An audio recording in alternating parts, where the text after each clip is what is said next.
And here we are once again, my brothers and sisters. I want to welcome you to another Living Hope Today study. Today we find ourselves in Joshua chapter 2, and there's more than one lesson here for us today.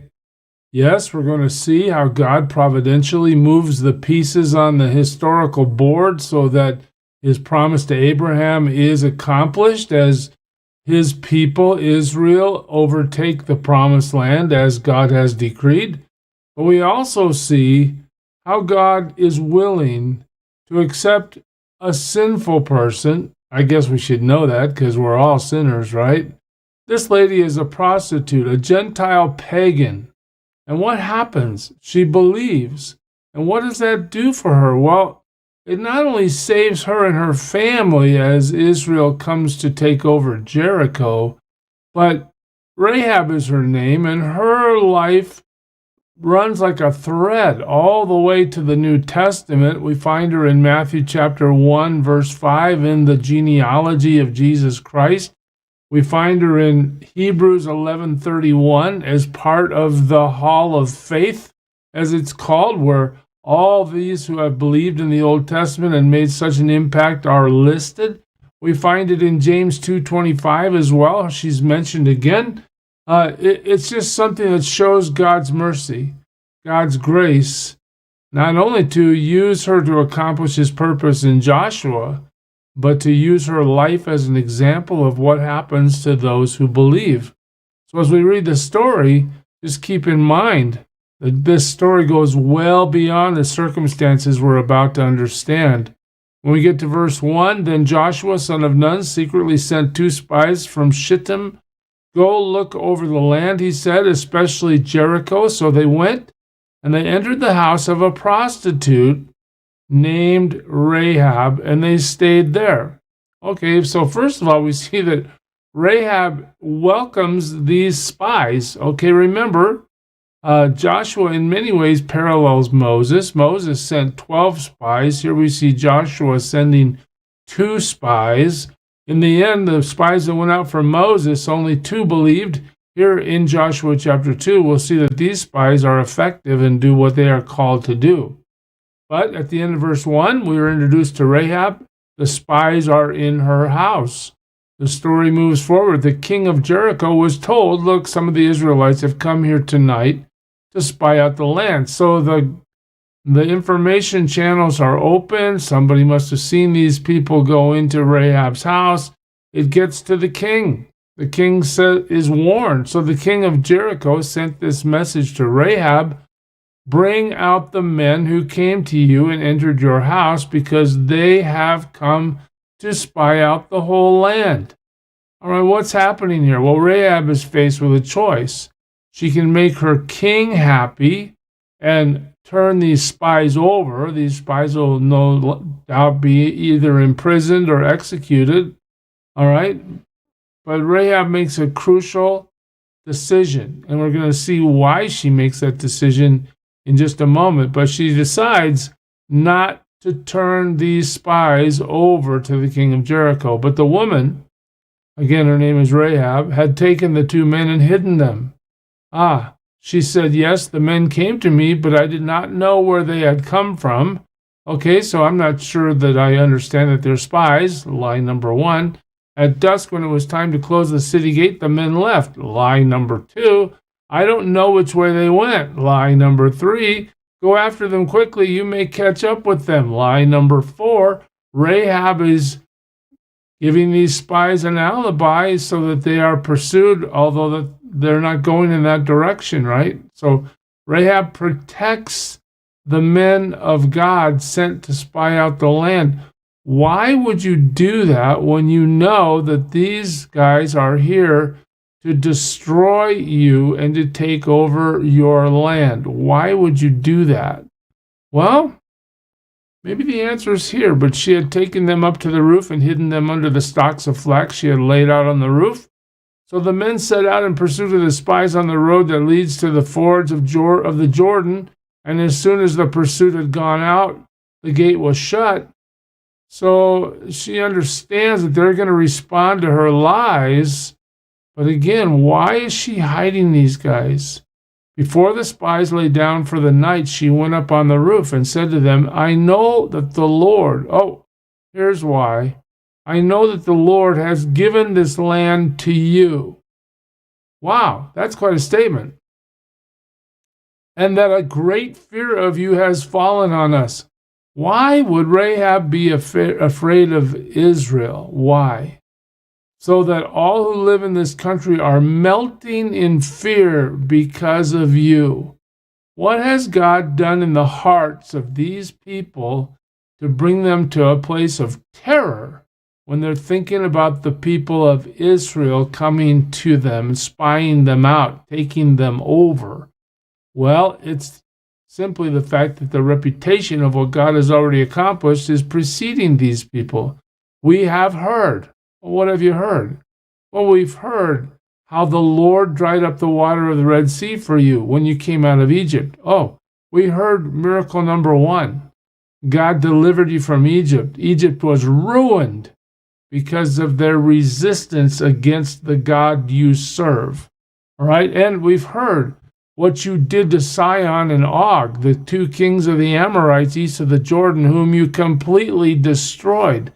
So the reputation of what God has empowered Israel to do already has preceded them. And when they get to Jericho, Rahab and the people of Jericho are melting in fear. Why? Because they know that the power that backs Israel is God himself, the true God. They know it. At least Rahab knows it. When we hear of it, our hearts melted. When we heard of it, what happens? Our hearts melted, and everyone's courage failed because of you. Why? For the Lord your God is God in heaven above and on earth below. Well, there's Rahab's confession, 2:11 right here. Rahab is a total convert. She knows the God of Israel is God. He's the God in heaven. He's the only God. I'm sure she lives in a pagan situation where many gods are postulated, many pieces of rock and wood are worshipped. Rahab says, no, that's not the way. The God you serve is true. And we see it because of the miracles he has already accomplished through you.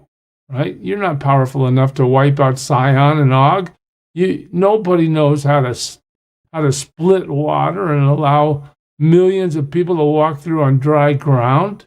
That has to be God. Rahab understands. She's a convert. She believes. What does God do with somebody who believes? No matter the sinful past. Yeah, she's known as Rahab the prostitute, but she should be known as Rahab the champion of the faith because she believes.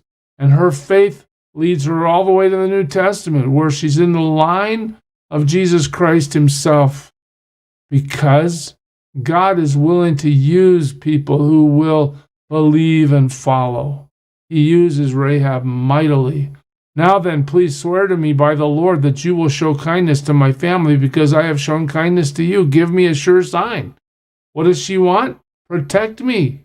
Protect my family. I'm way out here on the limb. I'm protecting you. They're going to kill me if they figure it out. They're going to kill my family if they figure it out. You guys need to protect me.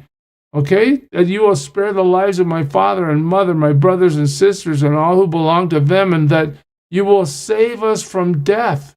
We know we're going to die if this plot is discovered. We know it. When they figure out I've lied to them and they can't find the spies, they might be back. What are you guys going to do to protect me and to protect my family, my loved ones? Our lives for your lives, the men assured her. If you don't tell what we are doing, we will treat you kindly and faithfully when the Lord gives us the land. Notice the spies understand they're strong and courageous, as we've been told to be throughout the book of Joshua so far. They understand God is going to move. God is going to give them this city. But they also understand that they're going to be nice to Rahab as long as Rahab upholds her part of the bargain. All right, well, so she let them down by a rope through the window, for the house she lived in was part of the city wall. So now Rahab has not only sheltered them, lied for them, got a guarantee from them, but now she's helping in their escape. All right, faith. I know you guys are from God. You're serving the real God, I believe. Now she had said to them, go to the hills so the pursuers will not find you. Interesting, right? She provides a way of escape for these guys. Not to mention, I should have made a bigger deal out of it, but she's basically providing salvation, or maybe not technical of spiritual salvation, but she's preserving the lives of her family members, right? Through this plot. She tells them, hide yourself there 3 days until they return, and then go on your way. Once they give up and they can't find you, that's when it'll be safe for you to go back where you came from. And the men said to her, this oath you made us swear will not be binding on us. Oh, here's a little caveat. Unless when we enter the land, you have tied this scarlet cord in the window through which you let us down. And unless you have brought your father and mother, your brothers, and all your family into your house. If anyone goes outside your house into the street, his blood will be on his own head. We will not be responsible. As for anyone who is in the house with you, his blood will be on our head if a hand is laid on him. So the deal the spies make with Rahab is you put that scarlet cord out there and you get your whole family in your house, in your apartment, and we're going to protect them. Outside? No. Because how are we going to know who belongs to you and who doesn't? Right? But if you have them inside, we're going to protect them. We're going to do everything we can to keep them safe. But if you tell what we are doing, we will be released from the oath you made us swear. All right? So if the plot gets discovered because you told it, then all bets are off. Agreed, she replied. Let it be as you say. She is so shrewd, isn't she? She makes a deal with Israel, knowing that the God they serve is true, knowing that God is going to give the land she lives in to the Israelites, and knowing that she is going to find a way to help her whole family survive this attack. So she sent them away, and they departed, and she tied the scarlet cord in the window, just as she was told to do.